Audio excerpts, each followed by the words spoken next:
welcome back to the channel. So today, as promised, we're going to be talking about Suicide Squad. Now, I'm jumping to this one in the DC extended film universe because Birds of Prey is about to come out, and the two look very similar. We might kind of get into that, but they just look pretty similar. So I was like, now's a good time to freshen up on Suicide Squad, and this is the only movie that Margot Robbie has portrayed Harley Quinn in so far, and as far as I know, she's the only recurring character from Suicide Squad. So that'll provide some insight and potentially what we can expect to see going forward into Birds of Prey. Now, if you want just my summarized feelings on the movie as a whole, I've decided to add in a, maybe we'll call it blunt review section at the very beginning. Overall, this movie is poorly put together. It's misused and disrespected most of the characters that are in the film, and I don't think it's good at all. So that being said, got a couple pages of notes here. I'm gonna fly through these because some of them I wrote down but don't necessarily need to talk about. So right off the bat, again, from the whole when the previews and the trailers started coming out for the movie, my dad was actually the one who was kind of like, oh, well, why'd they go with Will Smith? I mean, why Will Smith? And at first I was like, yeah, whatever. And then I was like, but yeah, why did they though? And it'll play more into it here in a little bit, but it's kind of just like, just why? I mean, race swapping characters for no reason is pointless. It really doesn't do anything, and it really feels like they just try to grab like a high profile actor to kind of help promote and make the movie, like just, I guess, promote the movie. Because, you know, you got Will Smith, you got Margot Robbie, and then you have Jared Leto. And those three big names are kind of like, I guess, the ones they were using to promote the movie the most, I would say. I know the guy that plays Captain Boomerang is known to some people, and I think that's about it. I don't know anything about the actress that plays Katana. I don't know anything about the lady that plays Amanda Waller. Like, none of the other characters are played by actors of any kind of high profile. So it feels like that's what it is, and I'm just not down with that. I would prefer if they just went for like accurate casting. I don't think it's not that hard. It really isn't. So the next thing, so when they're going through and they're introducing the characters, I thought the music they play while Harley Quinn is introduced, it's the "You Don't Own Me" song or whatever, and I just thought it was a weird song choice considering her relationship with the Joker and how it's portrayed through the entire movie. It was just weird. I didn't care for that. And on that note, I don't like Margot Robbie's Harley Quinn. I'm not a fan of Harley Quinn to begin with, but her take on it is just like, I guess, how she's portrayed a lot, because the same thing applies to the Arkham video games. Like, she's just over-sexualized like psychopath, and I really just don't see the appeal. I don't think Margot Robbie's like that as attractive as people claimed or whatever. Like, I personally just don't see it. So I wasn't a fan of the casting, I wasn't a fan of the character, and I'm just not a big fan of their portrayal. I don't really have much else to say on that. Amanda Waller is a great casting. I really thought she nailed it for all intents and purposes, both from the acting and the actual casting perspective. So I thought that was a pretty good positive for that. So doubling back on Will Smith's casting. So obviously a high profile actor. I would be surprised if he only wears the mask, you know, the Deadshot mask, in 2 scenes in the entire film. And the first one is his introduction, and that's like brief, like maybe 30-40 seconds at the most, because he only puts it on when he's making his getaway after he shoots somebody. And then the second time is later on in the film when they're clearing a tall building, and he's wearing it for, again, maybe 30-40 seconds at the most, because then he just rips it off again. He barely wears his mask, so what was the point of even making it, really? Just not a fan. But what I did like about Deadshot was the scene where Batman apprehends him, because it really showed, I think at least, more of Batman's character than it did at Deadshot's, because Batman shows up, he's like, hey, I'm here to arrest you, but I don't want to fight in front of your daughter. And then Deadshot just goes like, "Rah!" and like starts trying to shoot him and stuff. I thought that played into Batman's humanity. Dude's an orphan. Obviously, he's not trying to, scar this little kid. He's just trying to bring in a criminal. And he did it in the best way he felt possible. So I did like that. I thought that was cool. So anybody that knows me knew this was coming, but Jared Leto's Joker is absolutely awful. I've made myself watch this movie probably 3 or 4 times. And I did watch, for this review, I watched the extended edition. From what I could remember about the original, I really didn't see much difference. It might be like a scene here or there that's just a little bit longer, maybe a little bit more character interaction, but like nothing to like drastically make the movie good or anything like that. So yeah, Jared Leto's Joker is awful. The design, his acting, pretty much everything about it is, 1, just not Joker, and 2, just bad. It's just not good. And I hate how I hate how his gang, all right, we'll call it the Joker gang. I hate how they dressed, like just stupid, just dumb, and it's just dumb, to put it quite frankly. So the next couple bullet points are actually talking about the Joker. So him being a high-profile gangster, not cool. Just thought it was dumb. So Joker, we'll go back to, it's one of the flashbacks for Harley Quinn, kind of like talking about her character and stuff like that. And so there's this gangster that comes in talking to the Joker, and he makes a couple comments about Harley.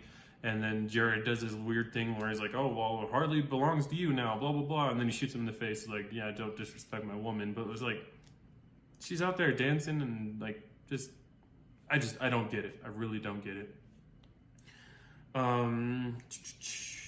The second Batman scene I didn't think was good when he's chasing Joker and he lands on the car and all that stuff. I thought it was alright. I mean, this is probably just me not caring for either of those characters, but I just didn't think it was as good. Captain Boomerang's intro was, I mean, it is what it is, and I'll get into this later, but it was like, okay, here's a dude, and here's Flash, and it's like, okay, because obviously this is Flash's debut.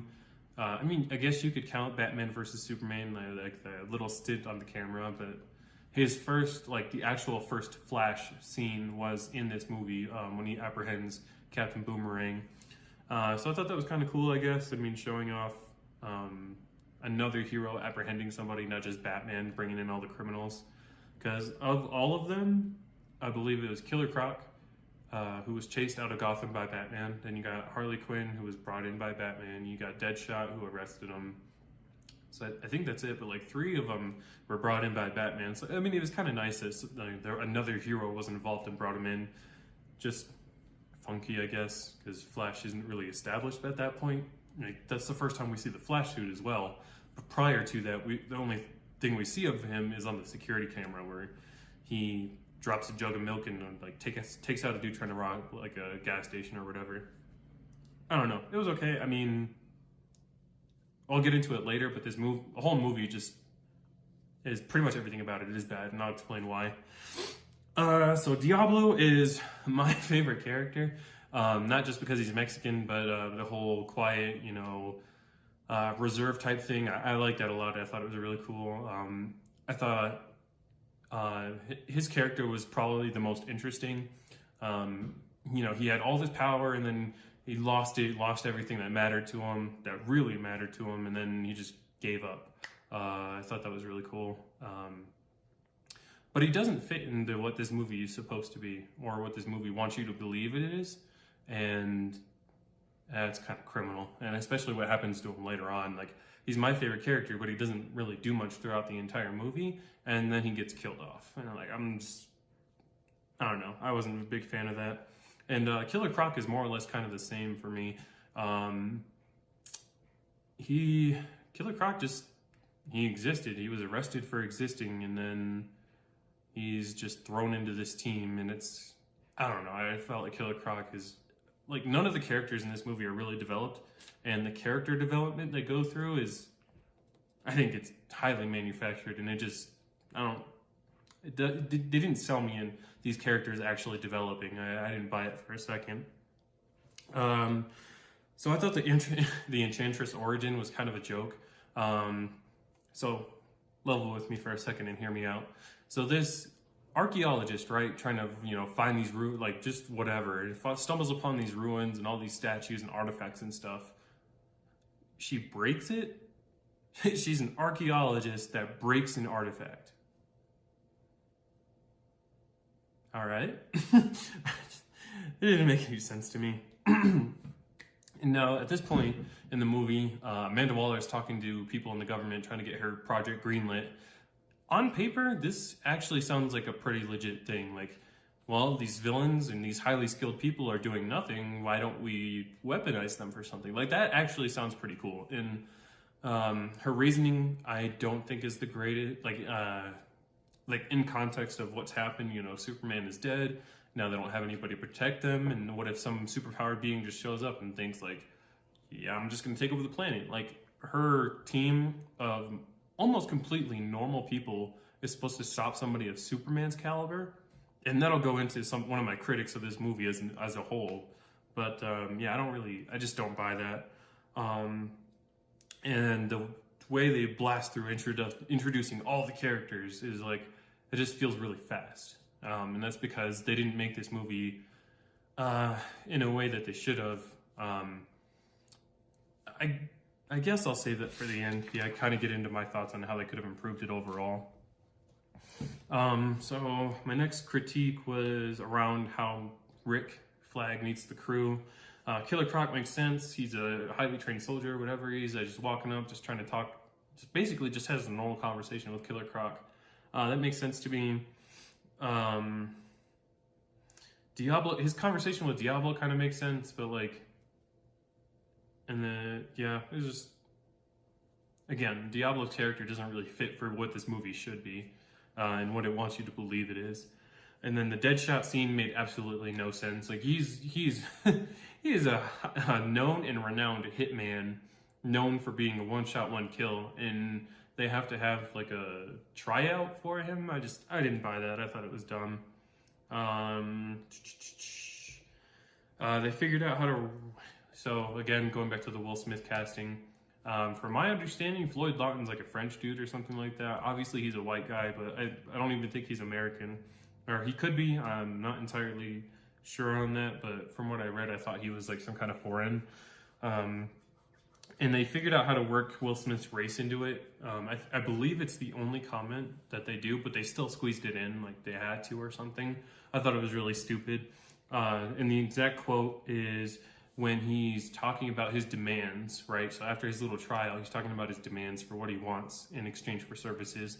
And he says he wants his daughter enrolled in Ivy League schools or whatever, highest education possible. And he says, well, if her grades start slipping, I need you to do that white people thing and cover her grades for her. It's a small thing, but like, you didn't have to do that. Like, every time they race change a character, they have to make it about their race at some point, even if it's something insignificant or small like this.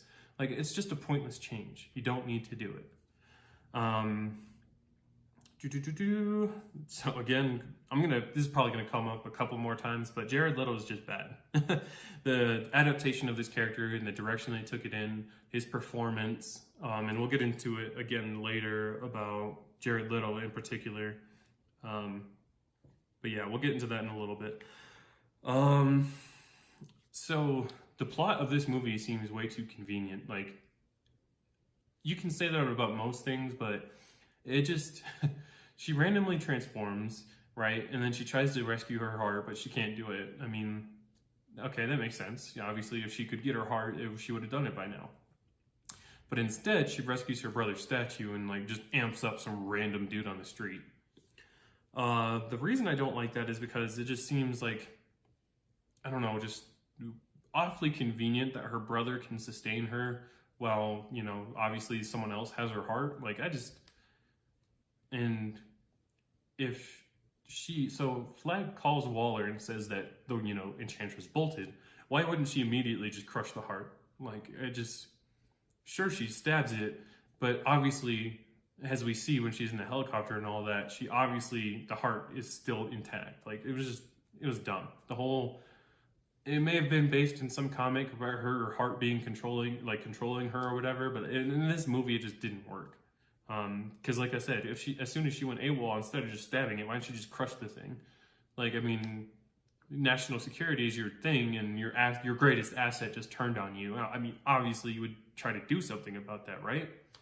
So I didn't buy it. I thought it was really convenient, and that goes back to the whole movie itself being rushed, both in production and the fact that it shouldn't have been made yet. And I'll get into that in a little bit. So a lot of the scenes within the movie, I thought a lot of the cuts were really bad. In particular, scenes like when they're walking down the street, Harley breaks the window and steals a bag, and she's like, "We're bad guys," and that stupid famous line from the trailer. Well, a lot of the scenes almost feel like they were made specifically just so they could paste them into the trailers, and it's like that with a lot of different scenes that I noticed. This one, the prison break. So this is when everybody gets geared up and stuff, and they're getting ready to ship out, and Joker breaks into, I don't think they call it Blackgate. I can't remember what exactly the prison they're all in. I can't remember what it's called, but just Joker and his gang, the gang being dressed up like dumb animals and stuff. I just thought it was stupid. If you're gonna have a Joker gang, like wear the Joker masks and do something like that. Don't do some just like, I don't even know what they were going for. Like a dude in a panda suit. Like it's just dumb. Like it's not entertaining. It's just dumb. Slipknot's involvement in this movie was stupid. I mean, it's pretty. It's dumb, dude. They brought in some no-name character they didn't take the time to introduce just so they could kill him off, like to prove a point. Like that's just stupid. That's a waste of a character, and a waste of screen time, quite frankly. Suiting up again. Well, I hate them for using Eminem because I like Eminem. I'm from Michigan and I've listened to some stuff, but like that scene didn't save, or that music didn't save the scene. Like again, it's just they're over sexualizing Harley and it's just weird. Most of it is just weird. The whole Deadshot, I put on a mask, somebody dies, and I like it. Like, okay, it's not that great of a quote. It's just okay. So this is the first time I watched a movie in a little bit, but I completely forgot that Katana was in this movie. I think she didn't have to be, not by any means. And so the whole time, from the point where they were like wheeled out of the prison or whatever, Harley Quinn has the phone from the Joker. No one notices that she has a phone, except for Deadshot. All right. Again, Slipknot is pointless, literally just there to kill him off. So the overall lighting in this movie is really, really bad. It's really, really dark for a majority of the movie, except for like there's one scene, and it's a terrible scene to have brightly lit, but it's when they're first interacting with like the alien, like mutated, whatever you want to call them. They run into them and they're shooting, and then it zooms in on like the bullet casings hitting the ground, and that scene for whatever reason is one of the brightest in the entire movie. Didn't make any sense whatsoever. And yeah, that's again, that just goes back to the production thing. Turn people are inconsistent. So the first time they see him, the creatures or whatever notice the Suicide Squad and they start running towards him. Well, obviously they all pull up their guns and they start lighting them up, but they keep running anyway. So these guys take bullet shots of all kinds all over the body, and Harley Quinn can just beat them up with a bat, or Killer Croc can just punch them and they'll shatter. Like, it's just inconsistent, which we'll go into like the villain of the movie and how it's unbelievable, or yeah, basically unbelievable that all these basically normal people are fighting like such a supernatural threat. Like, it doesn't make any sense. Batman doesn't even do stuff like that, and if he does, he usually has like somebody magical assisting him or something. Their strongest person, their strongest metahuman, obviously not counting Enchantress as part of the team, but their strongest metahuman, Diablo, isn't even fighting for a majority of the movie. It just doesn't make any sense. What does this say? So Deadshot says when the creatures grab Rick Flag and start dragging him away, he says, "Oh, if he dies, we die. So we have to save him." Like, dude, weren't you just plotting this dude, like, his death? Weren't you just having a conversation with the rest of the squad about jumping him and killing everybody? Like, okay, it's dialogue, things like that are just weird and inconsistent throughout the movie, and I'm just not a fan. Because again, it just goes back to the whole movie production, like timetable, everything about it is just rushed because they're trying to catch up with the Marvel Cinematic Universe. And we'll get into that here in a little bit. I promise I'm going as fast as possible. So Captain Boomerang, again, another positive. So far positives are Diablo, I like Killer Croc, and Captain Boomerang. So Captain Boomerang's intro was okay, but I feel like his humor is kind of what keeps the movie alive. You know, everyone else try to write quippy scenes for him, but in my opinion, they just didn't work out. Majority of Captain Boomerang's worked out, I thought Captain Boomerang was consistently funny with like his one-liners and his stupid shenanigans that he was doing throughout the movie. So I actually really like Captain Boomerang, and I thought he was funny. The extra Harley Quinn flashbacks I thought were really unnecessary. When you boil it down, this movie is basically, it's titled Suicide Squad, but it's basically a Deadshot Harley Quinn like team-up movie. And I think that hurts the movie because it's about the squad. It's supposed to be about the whole squad, you know, and it's primarily focused on these two characters. These two characters basically shown the most background of and are given the most screen time, and they have some weird relationship for some reason. Like they just have like, I don't know if you want to call it like a mutual respect or whatever, but it seems like they're the only two that share it. And then later on in the movie, it's like everyone else just feels like a family for some reason. So when they're walking through the streets, Harley attempts therapy, like talking to them as individuals and trying to figure out what makes them tick or whatever. I just thought that was stupid. Like you're either crazy or you're like a logical therapist. Like I don't like it. I don't like her character. I don't like the premise of her character, and I didn't like that. I didn't care for it.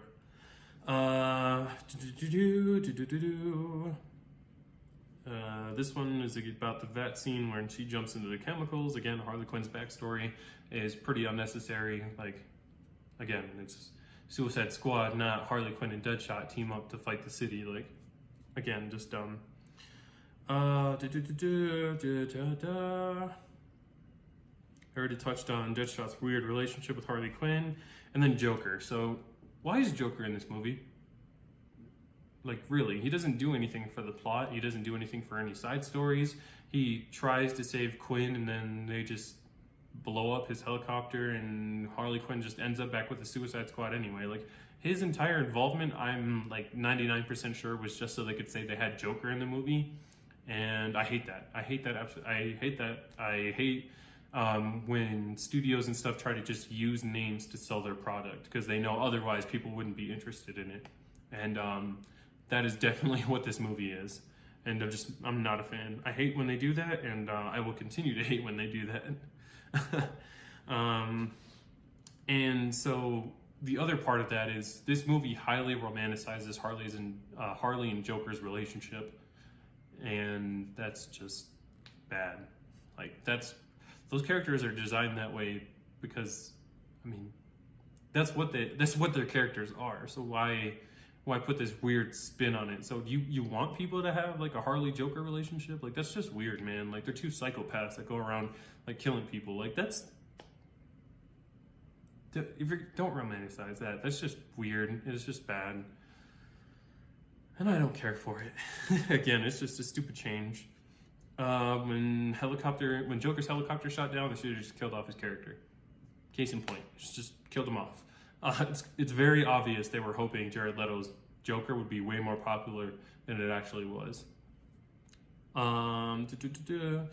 Okay, so this is again a problem with the overall movie and the characters. So these characters are supposed to be villains, right? But the whole time they basically act like anti-heroes and act like they're not bad people and all this other stuff. It's just, why even try to sell it as that then? Like, I thought it was pointless for them to do that. So Rick Flag, I don't know what you call it, but he pulls out letters from Deadshot's daughter, and then Deadshot just decides, okay, we're gonna help you again.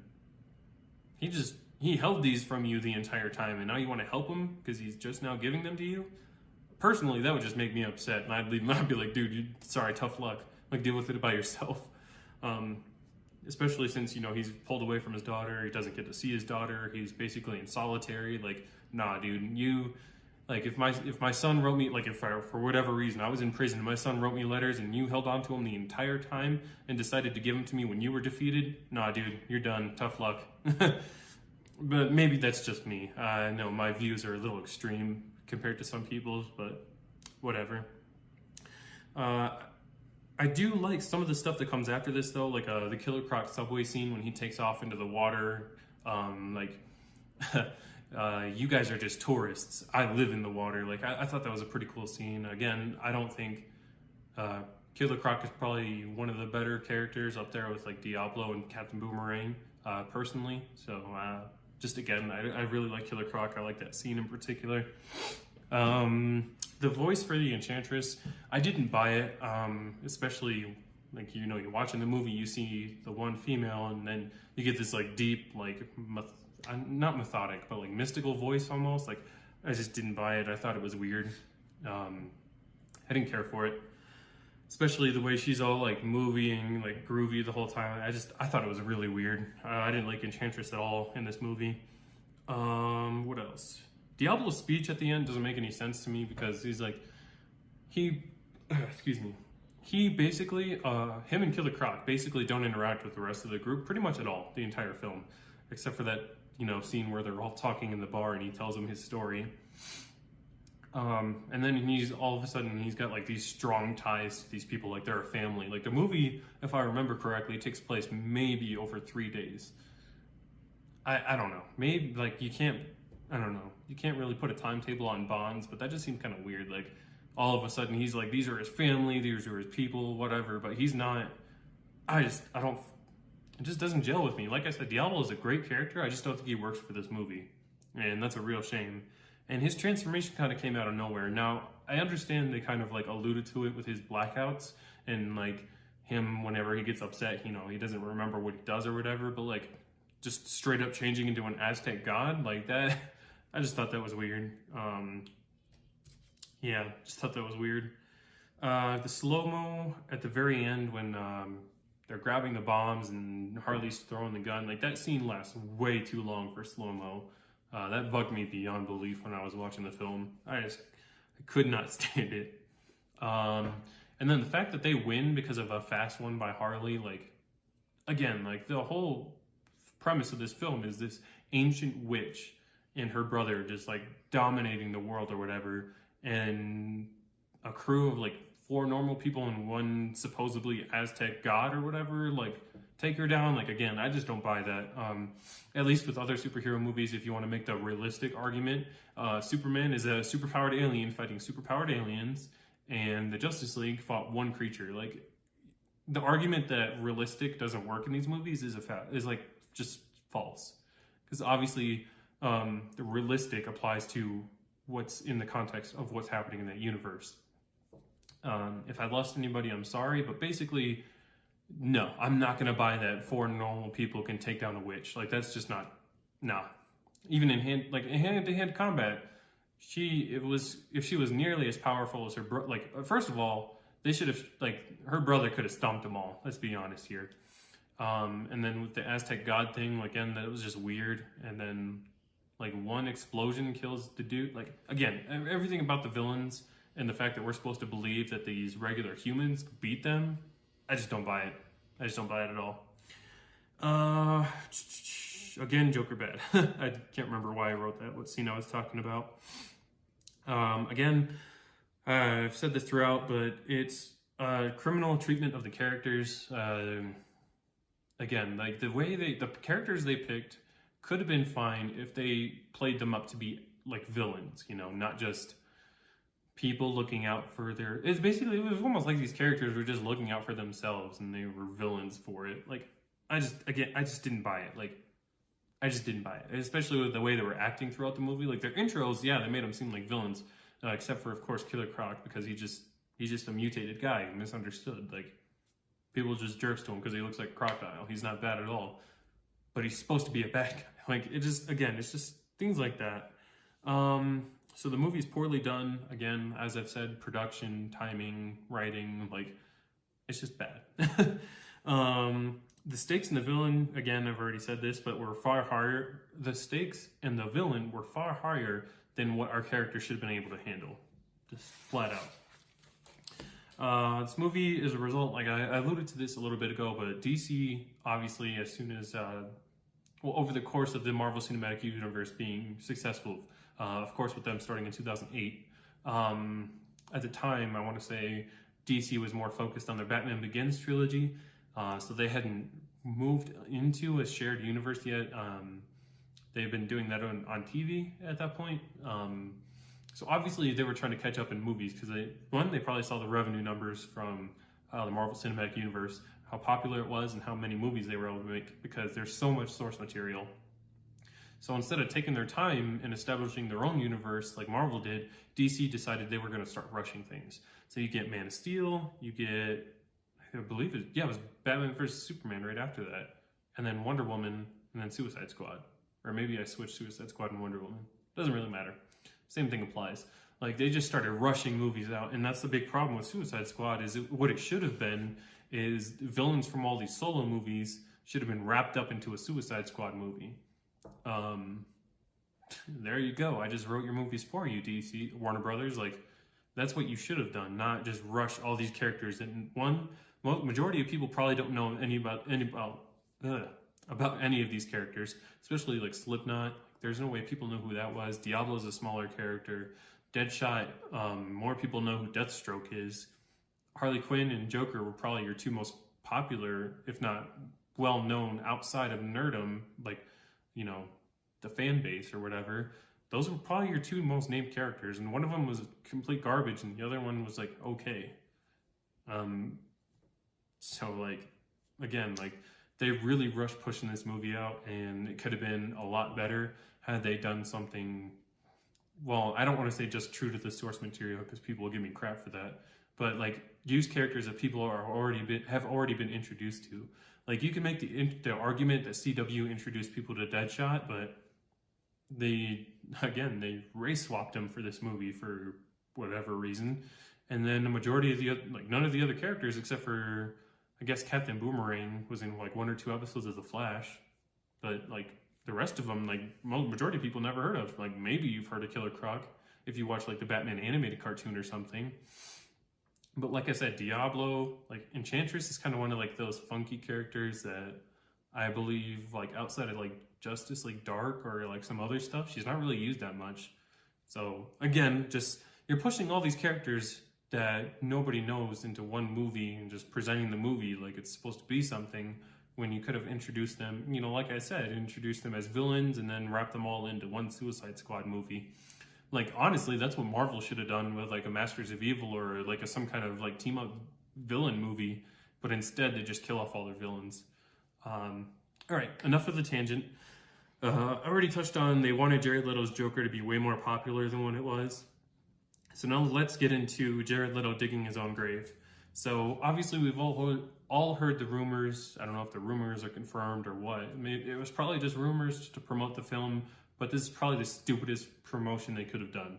So Jared Leto, like there was rumors of him like sending like his castmates weird stuff, like dead animals or bullet casings or whatever have you.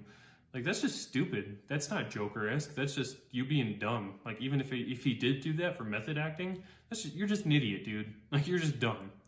No, Joker doesn't do that. That's just stupid and it's just weird. Like, and if he didn't do it, then that was a stupid rumor to start. Like, that's not going to make anybody want to see the movie. Like, oh, this dude's being a weirdo. Like, oh, okay. Did anybody check on his mental health? Like, nah, dude. And then his own comments about how there was enough footage to make a Joker movie from what they shot. Like, dude, get out of here. Your total time in the entire movie is probably, like, less than 5 to 10 minutes. Or, I would say about 5 to 10 minutes, if that. And I believe the extended cut added some in. So, like, regular cut of the movie, you maybe got 5 minutes of screen time. Don't tell me they shot enough for, like, no. There's no way they would waste that much money and not use the footage. You're crazy. Just no. So, between those two things, the dude buried himself. And his portrayal of the Joker was absolutely stupid. Like, I don't see any arguments for it. And that's all there is to it. It was just dumb. It was, as I said in my Joaquin Phoenix 2019 Joker review, Jared Leto's is by far the worst adaptation of Joker. Yes, even worse than the 1966 Batman TV show with Adam West.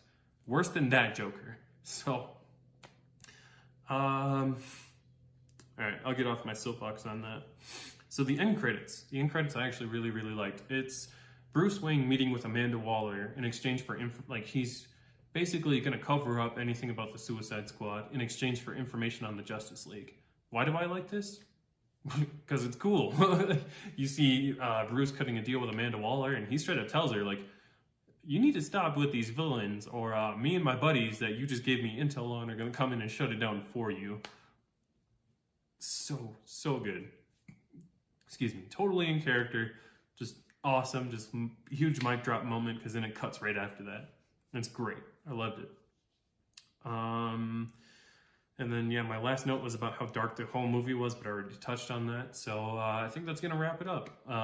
Again, I did not like this movie. I didn't think it was good. I think what I did like about it wasn't enough to save the movie overall for me. And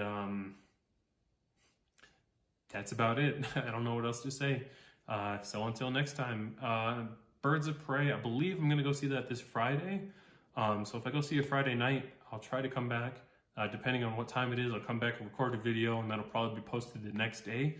So keep an eye out for that. But until next time, see ya.